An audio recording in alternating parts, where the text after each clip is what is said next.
If you belong to Jesus, अगर आप ले चुके हैं, if you know His name, अगर उसके नाम को आप जानते हैं, there is a place God has reserved for you. तो एक जगह है जो परमेश्वर ने आपके लिए रखी है। And you know where that is? और आप जानते हैं वो कहाँ है? That is on the top. वो ऊंचे स्थान पर That है। is on the top. वो सबसे ऊंचे स्थान पर That is है। on the top. सबसे ऊंचे I स्थान said पर। that's your place. मैंने कहा वो Your आपकी place जगह is है। at the top. आपका स्थान Above ऊंची your जगह पर है। situations, हर परिस्थिति के above your ऊपर, limitations, आपकी सीमाओं के above your ऊपर, sicknesses, आपकी बीमारियों के above ऊपर, everything that the enemy brings against your life. हर एक बात जो दुश्मन God के विरोध says, लाता है। I will keep him on high because he has known my name. परमेश्वर कहता है मैं उसे ऊंचे स्थान पर रखूंगा क्योंकि उसने मेरे नाम को जान लिया है। So when you get this revelation, what happens? You become bold as a lion to enter into the presence of God, and you will say, thank you, Father. I am righteous. I am holy. I am accepted. I am justified. I am a beloved son and a daughter of God because of the blood of Jesus that was shed on my behalf. और जब आप ये प्रकाशन पा देते हैं तो आप कह सकते हैं हियाव से परमेश्वर मैं धन्यवाद देता हूँ कि मैं आपका बेटा हूँ, आपकी बेटी हूँ। मैं धर्मी ठहराएगा, मुझ में कोई पाप या कोई धब्बा नहीं, यीशु के लहू के कारण। Praise God. Hallelujah. Hallelujah. Are you happy? क्या आप आनंदित हैं? Are you excited? उत्साहित हैं? Amen. Praise God. प्रभु की स्तुति हो। Come on, tell your neighbor, your life shall never be the same again in Jesus' name. अपने पड़ोसी से कहें आपका जीवन वैसा नहीं रहता जैसा आप आए थे। Oh. Now, there are some people, I feel bad for you because the person on their right side turned to their right neighbor and person on their left side turned to the left neighbor and they're like, कुछ लोगों के दोनों तरफ के पड़ोसी उधर वाले पड़ोसी की ओर मुड़ गए और देखते रह गए कि कौन मुझे बताएगा। Amen. Even if your neighbor didn't tell you that, अगर आपके पड़ोसी ने आपको नहीं बताया तो भी there is an ever standby who always is by your side and he's speaking the word of life over you. एक है जो हमेशा आपके साथ दृढ़ खड़ा रहता है और जीवन के वचन आपसे कहता है। If you can hear, Jesus said, the Spirit of God is speaking to the churches even now. अगर आप सुन सके तो यीशु कहता है कि उसका आत्मा आज भी कलीसियाओं से बातचीत करता है। Amen. Amen. And as I was preparing for the message this morning, और जब आज सुबह मैं संदेश तैयार कर रहा था, amen, I just felt so strong मैंने बहुत भारी रूप से महसूस किया that the mighty miracles that God has ordained for this year, you have not even tasted them yet. कि वो महान चमत्कार जो परमेश्वर ने आपके जिंदगी के लिए इस साल के लिए ठहराए थे अभी आपने चखे भी नहीं है आपने वो। Amen. I am telling you, the next 6 months are gonna be the best months of your life in the name of Jesus. मैं आपसे कह रहा हूं अगले 6 महीने अभी तक के आपके जीवन के सर्वोत्तम महीने होने वाले हैं यीशु के नाम में। Amen. There are victories waiting for you in the next 6 months. There are breakthroughs waiting for you in the next 6 months. There are testimonies after testimonies after testimonies waiting for you in the next 6 months before this year ends. ऐसी जय हैं जो आपका इंतजार कर रही हैं, ऐसे छुटकारे हैं जो आपका इंतजार कर रहे हैं, ऐसी गवाहियां हैं जो आपका इंतजार कर रही हैं इन अगले 6 महीने में जो अभी तक आपको नहीं मिले हैं। Amen. Praise God. Praise God. प्रभु की स्तुति हो। You remember the year that God told us? What was it? Anyone? The year of significance and great favor. परमेश्वर ने हमसे कहा था कि ये साल महत्वपूर्णता का और अधिक तरफदारी का साल होगा। Amen. I don't know about others, but whenever the Lord has given us a word like that, it has always come to pass. बाकी लोगों का मुझे नहीं पता, लेकिन जब कभी परमेश्वर ने हमें ऐसा कोई वचन दिया है वो हमेशा पूरा हुआ है। Amen. So are you expecting great favor? क्या आप उम्मीद कर रहे हैं महान तरफदारी आपकी जिंदगी में दिखाई देगी उसकी? Amen. Favor has Okay, this is not the sermon, but I'm just flowing. Can I flow? ये Yeah. मेरा सरमन नहीं है, लेकिन Okay, wait. God bless you.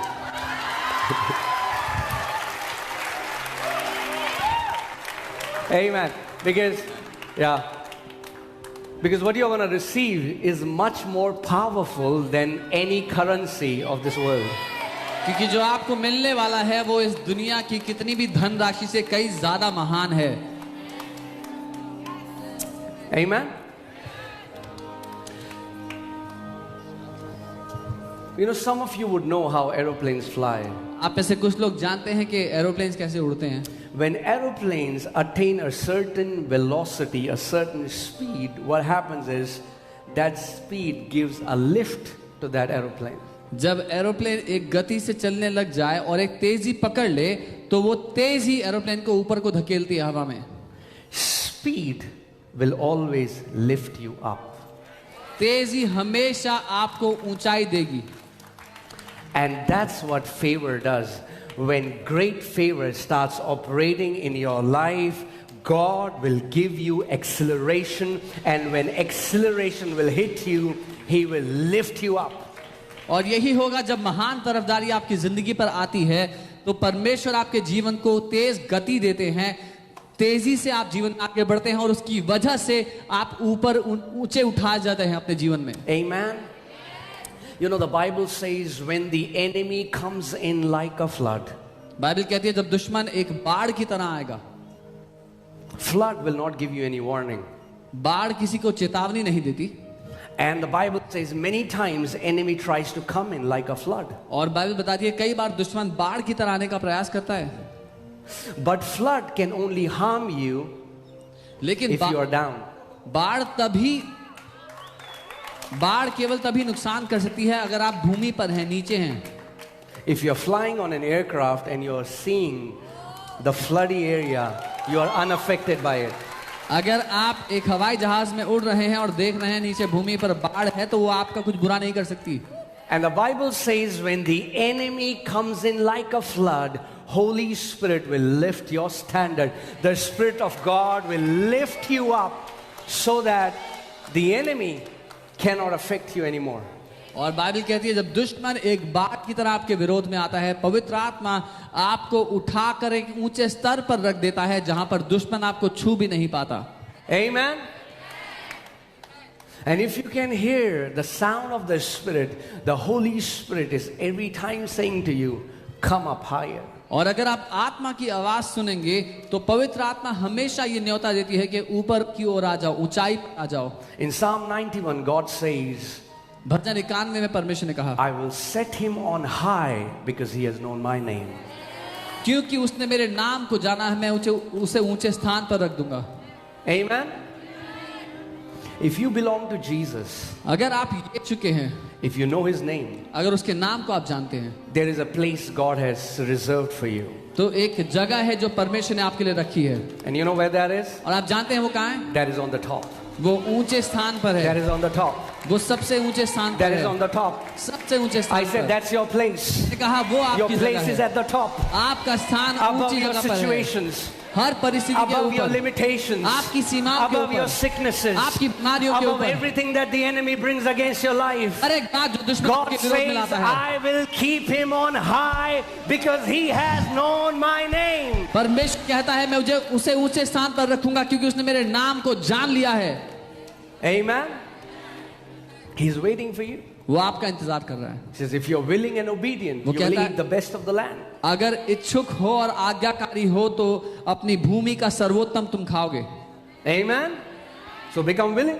इसीलिए इच्छुक हो जाओ। Say, Lord, बोलो प्रभु, I agree to what you say about me. Because I have known your name, I receive the place that you have for me. I will not be tail, but I will be head. In Jesus' name. Amen. कहे परमेश्वर मैं राजी होता हूं जो आप मेरे बारे में कहते हैं उसके साथ, क्योंकि आपने मुझे उठाकर एक ऊंचे स्थान पर रखा है। मैं पूंछ नहीं सर ठहरूंगा यीशु के नाम में।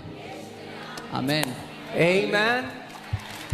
You can be seated, अपने स्थान पर आप बैठ सकते हैं, but keep standing in your spirit. लेकिन अपनी आत्मा में सचेत रहना। Amen. All right, praise God. So, you're blessed. आप आशीषित हैं।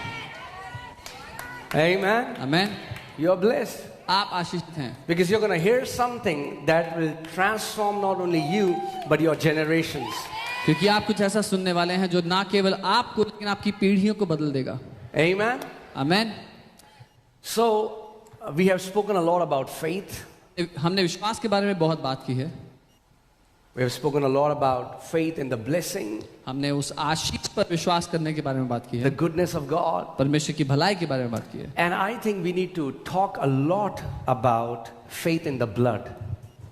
और मैं सोचता हूं कि हमें बहुत बात करने की आवश्यकता है उसके लहू पर विश्वास करने के बारे So में। that's the message I'll be sharing today. और ये वो संदेश है जो आज मैं आपको देना चाहता हूं। Amen. And I'm telling you, और मैं आपको बता रहा हूं, if you can apply this principle in your life, अगर ये सिद्धांत अपनी जिंदगी पे आपने लागू कर दिया, and if you can not just hear the information today, but catch hold of the revelation, और ना केवल आज यहाँ पर दी जाने वाली जानकारी को सुना, लेकिन उसके ऊपर जो प्रकाशन है उसको पकड़ लिया, you will always, not sometimes, but always feel, not just feel, but have an access to the manifest presence of God. आप हमेशा परमेश्वर की वो प्रकट होने वाली उपस्थिति में चल और फिर पाएंगे, उसका अनुभव कर पाएंगे अपने जीवन भर। Amen. Last week the Lord was teaching me something so powerful, and I will share it in the due course of sharing this word. पिछले हफ्ते परमेश्वर मुझे कुछ बहुत ही शक्तिशाली सिखा रहे थे और मैं आज वचन सिखाते So are you ready? तैयार हैं? Say, my heart is receptive. I am attentive to hear the word of the Lord. बोले मेरा दिल ग्रहण करने को तैयार है और मैं सचेत हूं परमेश्वर के वचन को ग्रहण करने के लिए। Amen. All right. Romans 3:25. Let's see, Romans 3:25. रोमी 3 उसका 25 पढ़ते हैं। And it says, whom God has set forth to be a propitiation through faith in his blood. और यहाँ लिखा है उसे परमेश्वर ने उसके लहू के कारण एक ऐसा Right? प्रायश्चित ठहराया। Say faith in his blood. उसके लहू पर विश्वास, Faith in his blood. उसके लहू पर विश्वास। Many Christians don't have faith in the blood of Jesus. बहुत से मसीही लोग विश्वास नहीं रखते यीशु के लहू पर। It has just become a mere a cliche that we speak about. बहुतों के लिए वो केवल एक कहावत है, But we don't understand the depth of the blood of Jesus लेकिन यीशु के लहू की जो गहराई है उसको वो नहीं समझते and what it has accomplished और उसने क्या पूरा कर दिया है and what it is continually doing in our lives even right now. और वो इस समय हमारे जीवन में निरंतर क्या कर रहा है उसको। That's why there are very few Christians who carry the boldness. इसीलिए बहुत कम मसीही लोग हैं जो साहस रखते हैं। Amen. आमीन। So yeah, let's read this again. आइए हम इसको दोबारा पढ़ते हैं। Through faith in his blood to Uske- declare his righteousness for the remissions of the sins that are past through the forbearance of God. उसके लहू पर विश्वास रखने के द्वारा जो धार्मिकता के लिए उसके पापों की क्षमा के लिए उसने बहाया। And you know, the amazing thing about the scripture is that in the Amplified Classic version, amplified classic version में it says, whom God put forward as a mercy seat and propitiation by his blood. ऐसा लिखा है कि जिसको परमेश्वर ने वो दया का सिंहासन ठहराया और क्षमादान ठहराया। Mercy seat, what is mercy seat? दया का सिंहासन क्या है? In Exodus 25, निर्गमन 25 में in verse 22, उसकी 22वीं आयत में God says this to Israelites. परमेश्वर इस्राएलियों से कहता है, And he says, and there I will meet with thee and I will commune with thee. और वो कहता है वहां मैं तुझसे मिलूंगा और तुझसे बातचीत करूंगा। Can I say something? कुछ कह सकता हूं? So many believers pray but very few encounter God. बहुत सारे विश्वासी प्रार्थना करते हैं लेकिन बहुत कम है जिनका आमना सामना परमेश्वर से होता है. And God says, it is at the mercy seat I will meet you. और परमेश्वर कहता है वो दया का सिंहासन है जहां मैं तुमसे मिलूंगा. So the location of God where you can meet him is the mercy seat. सो परमेश्वर का पता जहां आप उससे मिल सकते हैं वो दया का सिंहासन है. Let me say that again. मैं दोबारा कहता हूं. The location of God where you can meet him is the mercy seat. परमेश्वर का पता जहां आप उससे मिल सकते हैं वो दया का सिंहासन है. And God says, there at the mercy seat I will meet with thee. और परमेश्वर कहता है वहां उस दया के सिंहासन पर मैं तुझसे मिलूंगा. Amen. आमीन.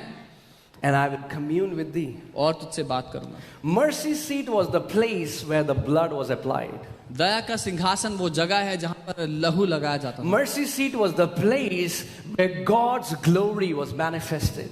वो जगह है जहां परमेश्वर की महिमा नजर आती है. It is a place where you receive mercy for your failures. वो जगह है जहां अपनी नाकामियों के लिए आपको दया मिलती है. Amen.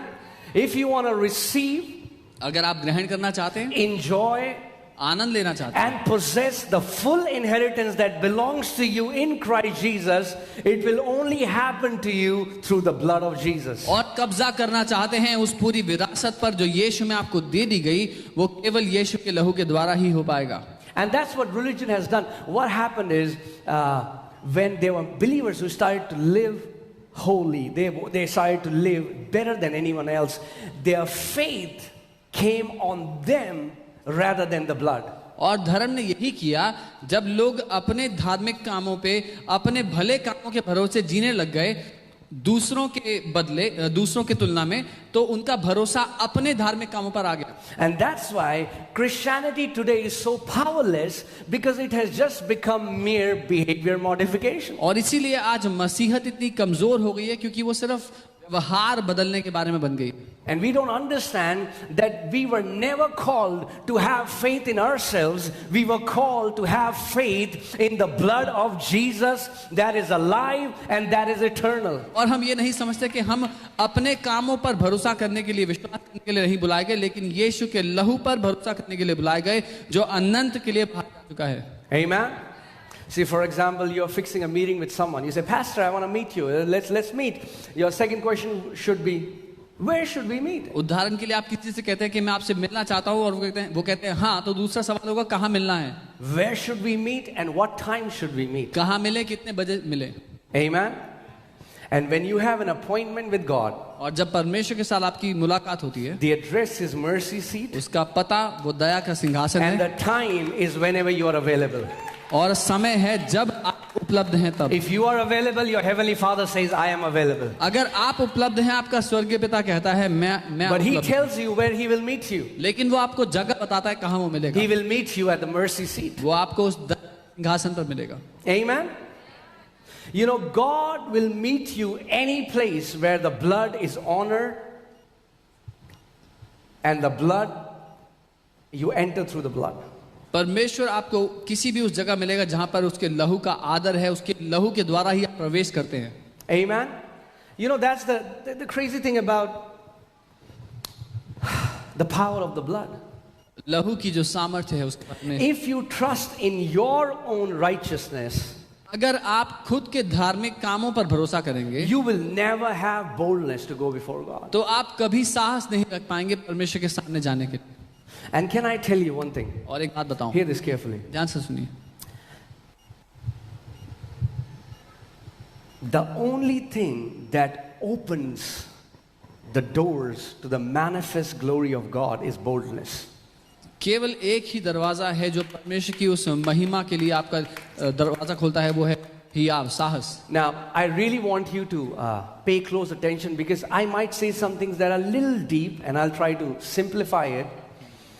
Last week, God showed me, you know, there is a mercy seat in our soul. There is a seat, a throne in our soul. मैं कुछ बातें कहूँगा जो बहुत गहरी हैं, लेकिन आप समझेंगे. हमारे दिल के अंदर, हमारे प्राण के अंदर एक दया का सिंहासन है. Okay? And for many people, even many believers, they are sitting on that throne. और बहुत से विश्वासी भी उस सिंहासन पर खुद बैठे हुए हैं. They are the God of their lives and they don't know it. वो खुद अपने जीवन के ईश्वर हैं और वो नहीं जानते ये बात. So even though they are saved, their spirit is in union with God, but in their soul, God has no access to their soul. हालांकि उन्होंने नया जन्म पा लिया है, उनका आत्मा परमेश्वर के साथ एक हो चुका है, लेकिन उनके प्राण में परमेश्वर को अनुमति नहीं है. They do what they feel like doing. वो करते हैं जो उनका करने का मन करता है. Are you guys with me? मेरे साथ हैं.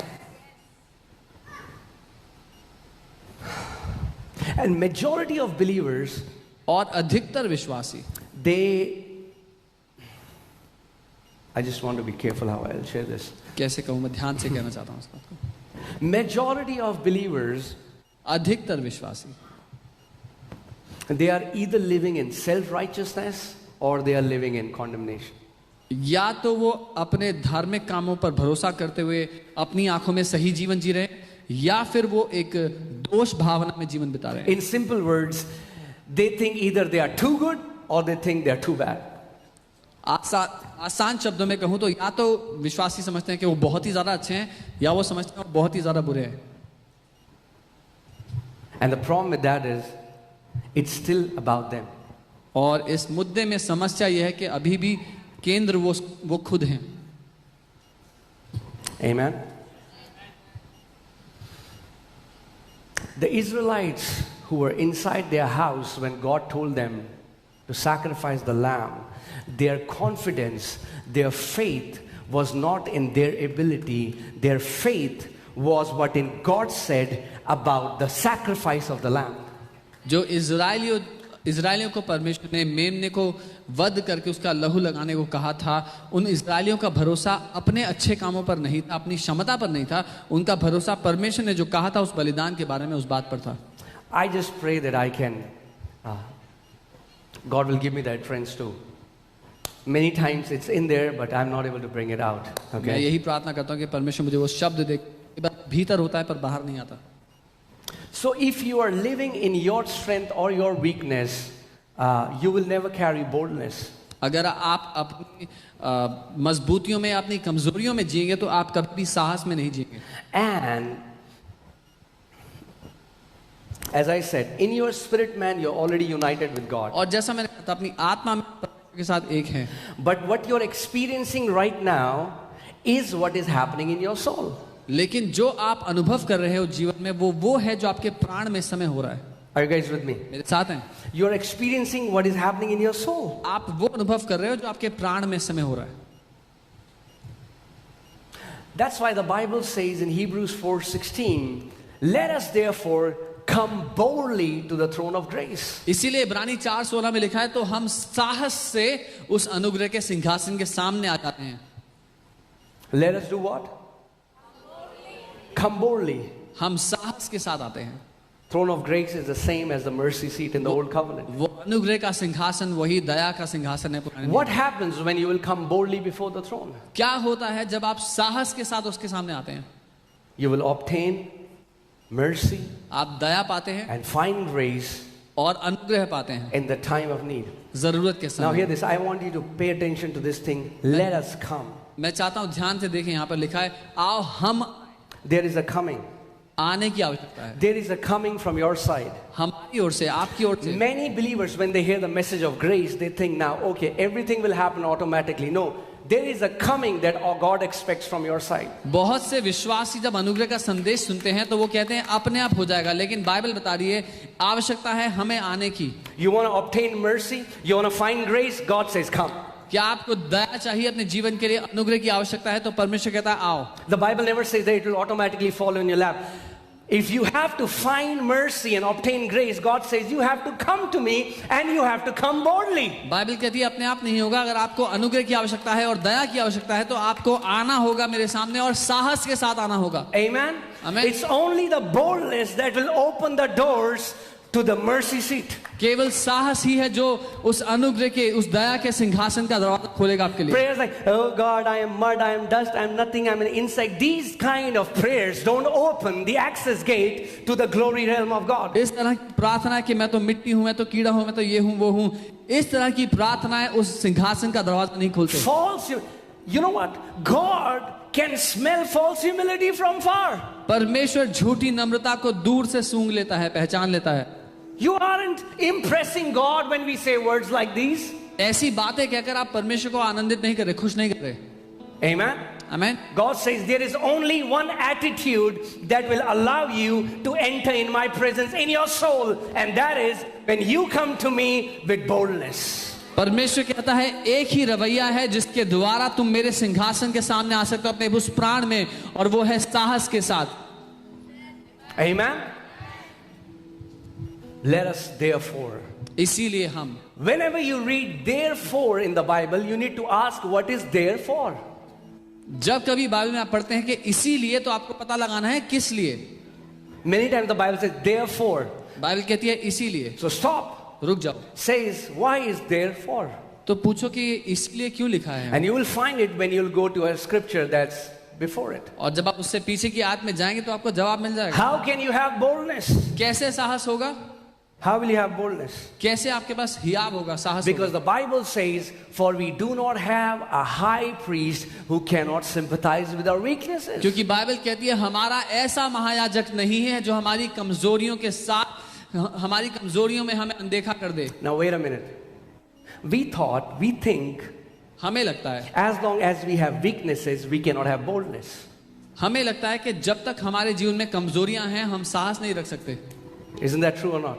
है कि नहीं है? But God knows you and I, we have weaknesses in our soul. लेकिन परमेश्वर जानता है कि आप और मैं अपने प्राण में कमजोरी हैं। And isn't that crazy that the Bible doesn't say that our high priest will beat us up for our weaknesses, but the Bible says he sympathizes with our weaknesses. और क्या ये हैरानी की बात नहीं, बाइबल ये नहीं कहती कि हमारा जो महायाजक है वो हमें पीटेगा हमारी कमजोरियों के लिए। बाइबल कहती है वो हमारे पे सहानुभूति रखता है, वो हमें समझता है हमारी Now कमजोरी। wait a minute, God. एक मिनट परमेश्वर, You know we have weaknesses and you expect us to come with boldness. आपको पता है कि हमारे अंदर कमजोरियां हैं और आप चाहते हो कि फिर भी हम साहस के साथ आएं। God never said, overcome your weaknesses first and then come in my presence boldly. परमेश्वर ये नहीं कहता पहले अपनी कमजोरियों पे जय पाओ फिर मेरे सामने बल के साथ, साहस के साथ आओ। Isn't that what religion teaches us? या ये नहीं जो धर्म हमें सिखाता है? But Bible is saying we have a high priest. Bible कह रही है हमारा एक महायाजक है। Praise God, we have a high priest. प्रभु की स्तुति हो, हमारा एक महायाजक है। And we have a high priest who was tempted in every way you and I are tempted. और हमारा एक ऐसा महायाजक है जिसकी हर उस बात में परीक्षा हुई जिसमें आपकी और मेरी परीक्षा होती है, And yet was without sin. और फिर भी वो बिना पाप के रहा। That means when you are tempted, इसका मतलब जब आप किसी परीक्षा में पढ़ते हो, run to your high priest. अपने महायाजक के पास भाग जाओ। He will teach you how to overcome that temptation without sinning. वही आपको सिखा सकता है कि कैसे उस परीक्षा पर जय पानी है बिना पाप किए हुए। Amen. आमीन। And even if you fell, और अगर you उसमें stumbled, अगर आप लड़खड़ा भी गए, उस परीक्षा में गिर भी गए, he sympathizes you. वो आपके साथ सहानुभूति He रखता says, है। come on, वो कहता है I'm ऊपर आ going to जा, teach you. मैं तुझे If you सिखाऊंगा। hear my voice, अगर तुम मेरी if you आवाज को obey सुनो, my instruction, मेरी- if you follow the leading of my spirit, मेरी आत्मा के चलाए चले, मेरे निर्देशों को माने, I'm going to show you a way तो मैं तुझे रास्ता दिखाऊंगा that's out of this temptation जो इस परीक्षा से so बाहर that you can live निकालेगा, as an overcomer. ताकि जयवंत जीवन जी पाओ। Amen. आमीन। He was all points tempted as we are. He was in all points tempted as we are. वो हर एक क्षेत्र में परखा गया जैसे हम परखे जाते हैं, परीक्षा में आते हैं। Oh God, you are God. What will you understand what I am going through? ओ परमेश्वर, आप तो परमेश्वर हो, आपको क्या ही समझ में आएगा कि मैं क्या झेल रहा हूँ। No, no, no. नहीं, That God became a man वो परमेश्वर मनुष्य बन गया and was tempted और परखा गया exactly as we are tempted. हूबहू वैसे ही जैसे हम परखे जाते हैं। He was tempted वो परखा गया Any temptation that you can think of. जो कोई परीक्षा आप सोच सकते हैं, Think about that. Jesus was tempted with that temptation. यीशु उससे परखा गया था. सोच के देखें. And he sympathizes. और वो सहानुभूति And रखता है. because of our, what was the role of high priest in the Old Testament? पुराने नियम में महायाजक का क्या काम था? High priest used to take the blood where? To the mercy seat. महायाजक लहू लेकर के उस अनुग्रह के सिंहासन के, दया के सिंहासन के सामने जाता था. And now the Bible says, even though you have weaknesses, और बाइबल अब ये कहती है कि हालांकि तुम्हारे अंदर कमजोरियां हैं, but your awareness should be on your high priest, लेकिन तुम्हारा ध्यान अपने महायाजक पर होना चाहिए, who is not carrying the blood of goats and bulls, जो जानवरों का खून लेकर के नहीं जा रहा बलिदान के लिए, but who carries his own blood and has entered into the most holy place. लेकिन वो अपना खुद का लहू लेकर के उस पवित्र स्थान में जाता है. And he entered there not for himself, but he entered there for you and for me. उस अति पवित्र स्थान में वो अपने लिए नहीं गया, लेकिन आपके और मेरे लिए गया है. So when you get this revelation, what happens? You become bold as a lion to enter into the presence of God, and you will say, thank you, Father, I am righteous, I am holy, I am accepted, I am justified, I am a beloved son and a daughter of God because of the blood of Jesus that was shed on my behalf.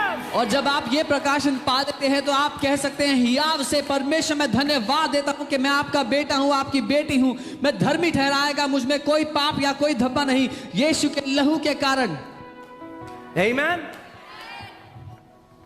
So take your eyes off yourself. इसीलिए अपनी आंखें अपने आप से हटा दो. If you focus too much on your strength, you will become proud. If you focus too much on your weaknesses, you will become discouraged. Take your eyes off your strengths. Take your eyes off your weakness. Put your eyes on Jesus, who is your high priest and who took the blood for you. अगर अपनी आंखें अपने बल, अपनी क्षमता पर रखोगे तो घमंडी हो जाओगे. अगर अपनी आंखें अपनी कमजोरियों पर रखोगे तो दोष में जियोगे, निर्बल हो जाओगे, निराश हो जाओगे. इसलिए अपनी आंखें उन सब से हटाओ और अपने उस महायाजक यीशु पर अपनी आंखों को लगाओ. Amen.